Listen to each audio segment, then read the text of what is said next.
नमस्कार दोस्तों। प्रस्तुत है मुंशी प्रेमचंद के द्वारा लिखी कहानी बाबा जी का भोग। रामधन अहीर के द्वार पर एक साधु आकर बोला, बच्चा तेरा कल्याण हो, कुछ साधु पर श्रद्धा कर।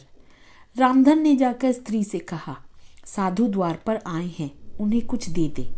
स्त्री बर्तन मांज रही थी और इस घोर चिंता में मग्न थी कि आज भोजन क्या बनेगा। घर में अनाज का एक दाना भी न था। चैत का महीना था, किंतु यहाँ दोपहर ही को अंधकार छा गया था। उपज सारी की सारी खलिहान से उठ गई।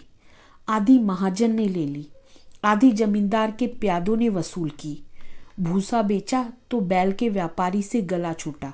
बस थोड़ी सी गांठ अपने हिस्से में आई, उसी को पीट पीट कर एक मन भर दाना निकाला था। किसी तरह चैत का महीना पार हुआ। अब आगे क्या होगा? क्या बैल खाएंगे, क्या घर के प्राणी खाएंगे, यह ईश्वर ही जाने। पर द्वार पर साधु आ गया है, उसे निराश कैसे लौटाएं? अपने दिल में क्या कहेगा? स्त्री ने कहा, क्या दे दूं, कुछ तो रहा नहीं। रामधन, जा देख तो, मटके में कुछ आटा वाटा मिल जाए तो ले आना।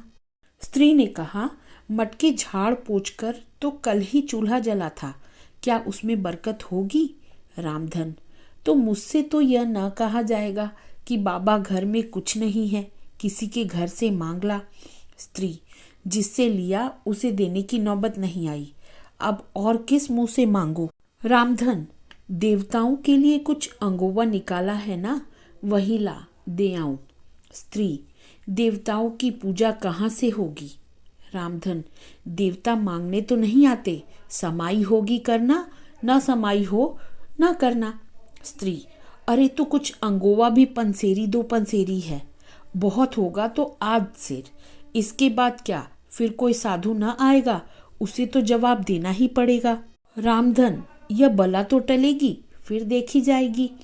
स्त्री झुंझला कर उठी और एक छोटी सी हांडी उठा लाई, जिसमें मुश्किल से आध सेर आटा था।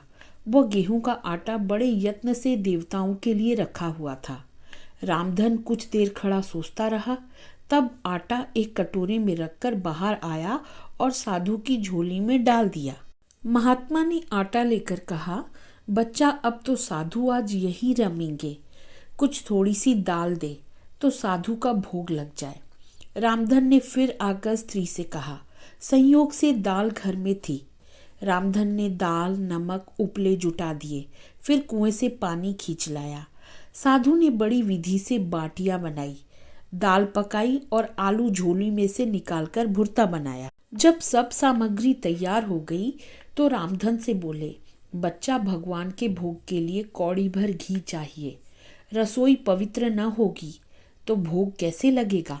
रामधन, बाबा जी घी तो घर में न होगा। साधु, बच्चा भगवान का दिया तेरे पास बहुत है, ऐसी बातें न कहे।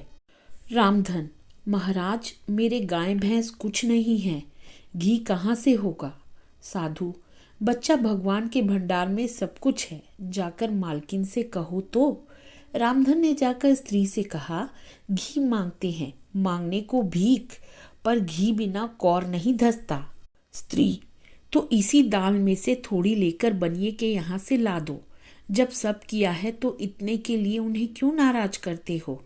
घी आ गया। साधु जी ने ठाकुर जी की पिंडी निकाली, घंटी बजाई और भोग लगाने बैठे। खूब तन कर खाया, फिर पेट पर हाथ फेरते हुए द्वार पर लेट गए। थाली बटली और कलछुनी रामधन घर में मांजने के लिए उठा ले गया। उस रात रामधन के घर चूल्हा नहीं जला, खाली दाल पकाकर ही पी ली। रामधन लेटा तो सोच रहा था, मुझसे तो यही अच्छे।